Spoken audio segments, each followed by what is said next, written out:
Hey there, today is Tuesday, March 15th, and I want to talk about ISO.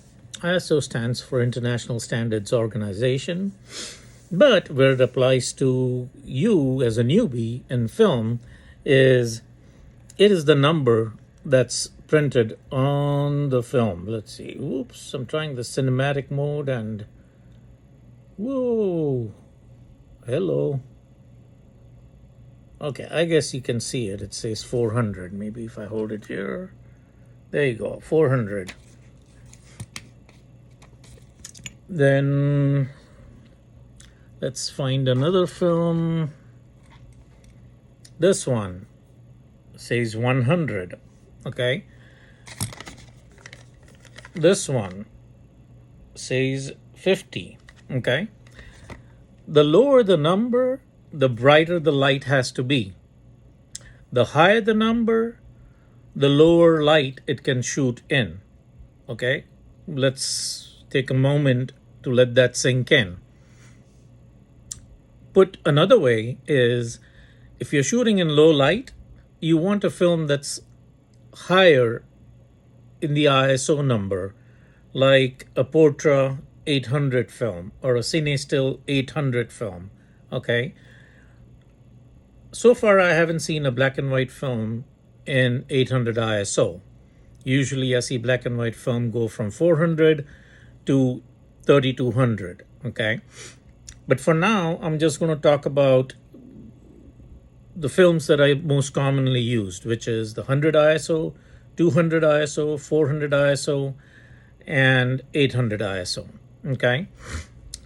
For shooting down here in South Texas, okay, a lot of you come and buy 400 ISO film, specifically the Portra 400, which is a professional grade film. It's these days it's hard to come by. It's expensive. Okay. For the light that we have down here, let's say you're shooting in the middle of the summer and you're shooting between 10 and 3 p.m. or 10 and 5 p.m. even some days. You want to shoot with a 100 ISO film, okay? The grain is finer on the 100 ISO film versus a 400 or an 800 ISO film. To give you a comparative example, in the digital world, we talk about noise. So, higher the ISO, you notice that there is more noise on your digital picture. Same concept applies to film, okay? 400 ISO is a good film even to shoot in the summer. If you're shooting, like, let's say, after, say, 6, after 7 o'clock, maybe up to 8 or 9 o'clock, depending on what time of the summer you're shooting, okay? You're going to be shooting in a patio that's nice, brightly well-lit patio. You want some really nice effects, I would suggest shooting with an 800 ISO film. Now, of course, you could even shoot with a 100 ISO film if you had like a flash on your camera, okay? But typically, flash gives a very harsh look to the camera, to the shot, and most people don't like that harsh look. Once in a while, it's okay, but not on an ongoing basis. They want the natural look, the natural skin tones, the natural colors. Okay, so that's where you use an 800 ISO film. Okay. Right now, if you're going to be shooting until, say, from now, which is March, until, say, middle of May, your ideal film was going to be a 200 ISO film. Okay. 200 ISO film gives you a good, nice, middle of the road grain, and it's going to give you decent shutter speed, okay, so that you're not going to get blurry shots. Now, 200 ISO film is not for indoors, okay? It's, again, if you're shooting these days from, say, 8 in the morning till, say, 5, okay? After that, I would say for this time of the year, move to a 400 ISO film. After that, say after 7, 8, okay, once the sun has set, definitely move to an 800 ISO film. But that doesn't mean that you can shoot it in complete darkness, okay? The amount of light that you're seeing falling on me right now, you need at least that much amount of light to get a decent shot, okay, regardless of what ISO film you're shooting at. Now, when it comes to more darkness, the black and white 3200 ISO film would work out fine. Okay. When do you use the 50 ISO film? I use this film if I'm shooting again 10 to 3, middle of the summer, full sunlight, and I'm doing architectural shots. Okay. That's when I use this film. Okay. Other than that, I found that for people, this film is not really flattering. Okay, it's, to me, it serves a very specific purpose. You can shoot with it, see what it is that you like about it, and then decide what you want to use this film for. I'm just telling you what I shoot it for. Okay. In the 400 ISO film, besides the Portra 400, you have the consumer grade 400 ISO film from Kodak, which is the Ultra Max. Unfortunately, these days, this film is nowhere to be found. Okay, whether you buy from Adorama, B&H, Amazon. Well, Amazon you may find it, but the prices are crazy. I mean, they're more expensive than the Portra 400, which doesn't make sense. Okay. Another film that's very underrated, okay, which is one of my favorite films, is this one, the Pro Image 100. And I did a video on this some time ago where, I said that if, the Portra film and the Ektar film were to make love, this would be the love child. Okay. I feel that it's got the best of both worlds. And it says Kodak Professional, but for some reason, most folks don't consider the Pro Image, even though it says Pro in the name. Some folks don't consider it to be a professional grade film. Typically, the professional grade films are your Ektar 100, Portra 160, Portra 400, Portra 800. Now, the truth be told, even an experienced film photographer, okay, if you have shot your pictures well and you've done your post production, in other words, in the digital darkroom, you've touched up the picture, most folks cannot tell you the difference whether it was shot with an Ultramax 400 or a Portra 400. Okay, same thing on the black and white side. Okay, you'll have many folks that kind of look down upon the cheaper black and white films like the Arista films. Okay, personally, Arista is one of my favorite films. Now, the same company that makes this film also makes the Foma Pan film. Foma is the one that makes this and the Foma Pan film, and several other manufacturers sell the very same film but with different packaging, different branding. Okay, so you either pay $5 to $7 for this non-fancy branding, or you pay 10, 12, 14 bucks and get the nice branding and the nice packaging. It's the same film on the inside. Okay, the one film that I recommend, again, between now and May, okay, that is at a great price point, and I don't know how long it's going to be available, okay, is this particular film. It is the Fujifilm 200, okay? It's got 36 exposures, okay? And it has a nice pleasing grain to it, not too much, not too less, and it's perfect for the lighting that we have these days, okay, to shoot on that film. The other thing to keep in mind with the ISO films is because the higher ISO films, meaning the ones that are more sensitive to light, they involve more in terms of technology that it takes to manufacture them.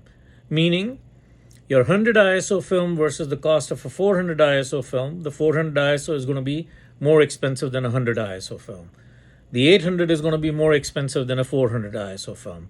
Okay, it doesn't necessarily double in cost, but there is still a substantial difference between a 100, a 400, and an 800 ISO film. Okay. Um,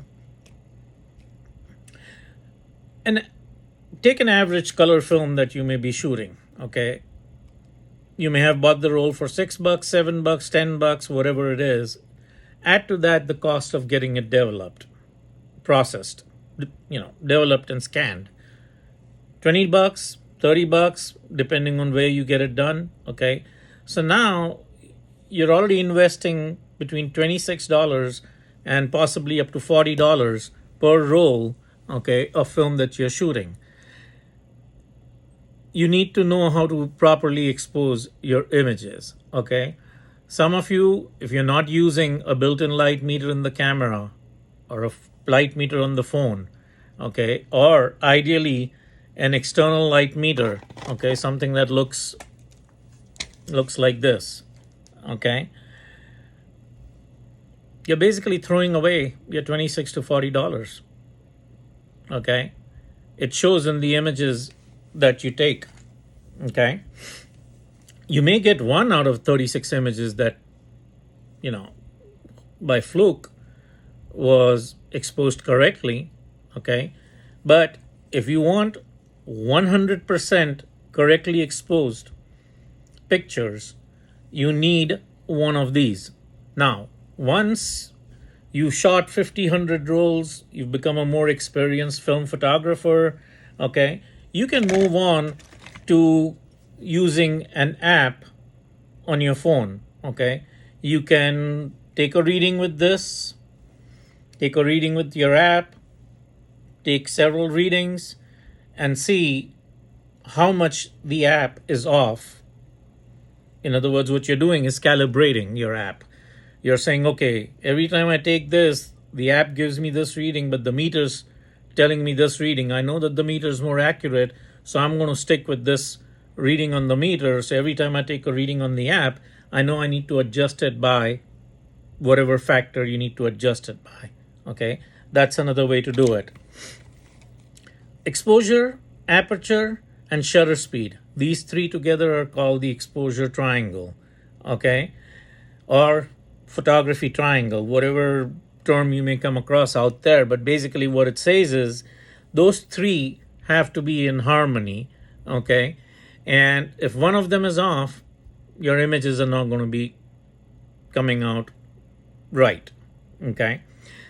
The ISO when it comes to film is a little different than it is with digital.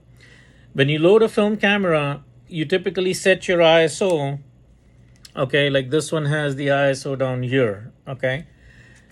It's fixed for the duration of that particular roll. Now, there's always exceptions to things. Lomography, for example, makes a film like their Metropolis, which is called the Metropolis 100-400. That's a variable ISO film. What that means is that in the middle of the roll, you can change the ISO, okay? And the images are still going to come out fine.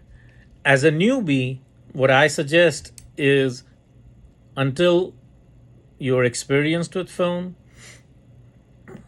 stick with the ISO that's printed on the box.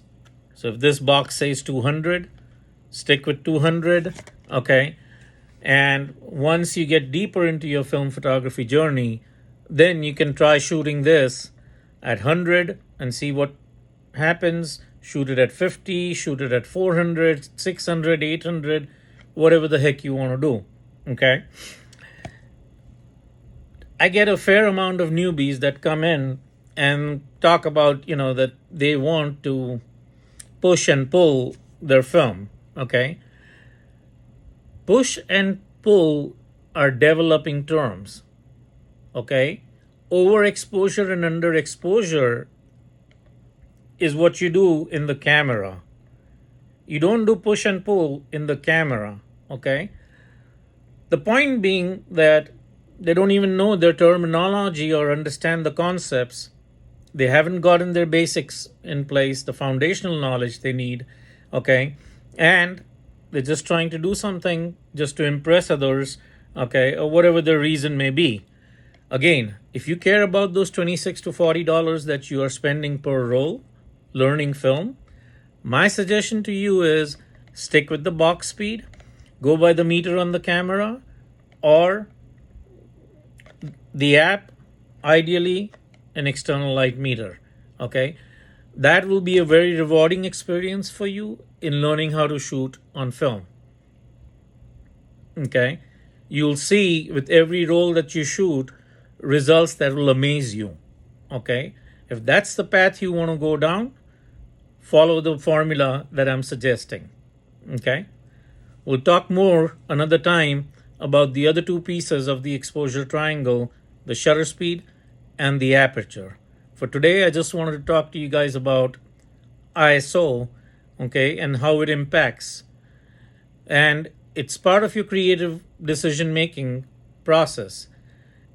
If a friend asks you to take portraits, okay, you figure out what time of the day are you going to shoot the portrait. You check the weather to see what kind of lighting is going to be there on that day. Based on that, you figure out what film you need to use for that shoot. Okay, that would be a good start. Cheers.